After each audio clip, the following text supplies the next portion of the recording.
বিদ্যাভাৰতীৰ অধীনস্থ মাজুলীৰ বনগাঁও শংকৰদেৱ শিশু নিকেতনত ছাত্ৰ ছাত্ৰীৰ অভিনন্দন অনুষ্ঠান আৰু নৱাগত আদৰণি সভাখনি অনুষ্ঠিত হৈ যায়। এই উপলক্ষে আয়োজিত অনুষ্ঠানত বন্তি প্ৰজ্বলন কৰে মাতৃভাৰতীৰ সভানেত্ৰী বীণা মেধি ভৰালীয়ে।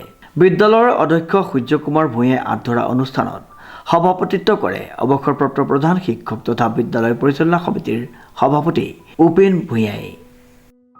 শিশু নিকেতন বনগাঁও এই নিকেতনখনিয়ে বিগত বৰ্ষসমূহ ধৰি এই বৰ্ষতো আমি মেট্ৰিক আৰু উচ্চতৰ মাধ্যমিক চূড়ান্ত পৰীক্ষাত উত্তীৰ্ণ হোৱা সেই কৃতিত্ব অৰ্জন কৰা ছাত্ৰ ছাত্ৰীসকলক সম্বৰ্ধনা অনুষ্ঠান অভিনন্দন অনুষ্ঠানৰ আয়োজন কৰিছিলোঁ।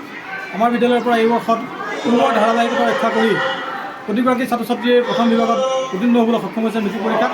ঠিক একেদৰে উচ্চতৰ মাধ্যমিক শিক্ষান্ত পৰীক্ষাতো 9গৰাকী ছাত্ৰ ছাত্ৰীৰ ভিতৰত 8গৰাকী প্ৰথম বিভাগ লাভ কৰিবলৈ সক্ষম হৈছে। আটাইকেইগৰাকী ছাত্ৰ ছাত্ৰীক আজি আমি বিদ্যালয় কৰ্তৃপক্ষই বিশেষভাৱে অভিনন্দন জনাইছোঁ। সমান্তৰালভাৱে আজি আমি নৱাগত আদৰণি সভাখন অনুষ্ঠিত কৰিছিলোঁ।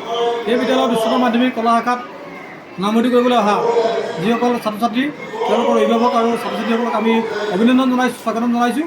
আশা কৰিছোঁ এই বিদ্যালয়ত তেওঁলোকে নামভৰ্তি কৰিছে আৰু এই বিদ্যালয়ৰ যি ফলাফলৰ যি ধাৰাবাহিকতা, যি গৌৰৱ, সেই গৌৰৱ যাতে অনাগত দিনত তেওঁলোকৰ জৰিয়তে অক্ষুণ্ণ থাকে, অনাগত দিনত তেওঁলোক পূৰ্ণাগত হিচাপে প্ৰতিষ্ঠা লাভ কৰে, সেই আশাৰে আমি তেওঁলোকক আজি আমি অভিনন্দন জ্ঞাপন কৰিছোঁ। মুখ্য অতিথি হিচাপে উপস্থিত থাকে মাজুলী জিলা সাংবাদিক সন্থাৰ উপদেষ্টা তথা অৱসৰপ্ৰাপ্ত প্ৰধান শিক্ষক বিপিন শইকীয়া।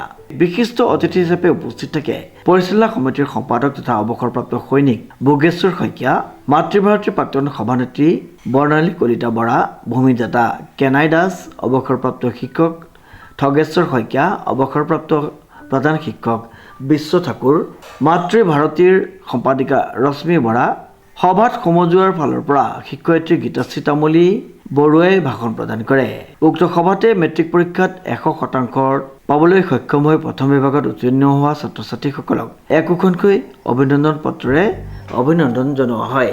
একেদৰে উচ্চতৰ মাধ্যমিক পৰীক্ষাত 9গৰাকীৰ ভিতৰত 8গৰাকী প্ৰথম বিভাগত উত্তীৰ্ণ হয় আৰু সকলো ছাত্ৰ ছাত্ৰীকে অভিনন্দন পত্ৰৰে অভিনন্দন জ্ঞাপন কৰা হয়।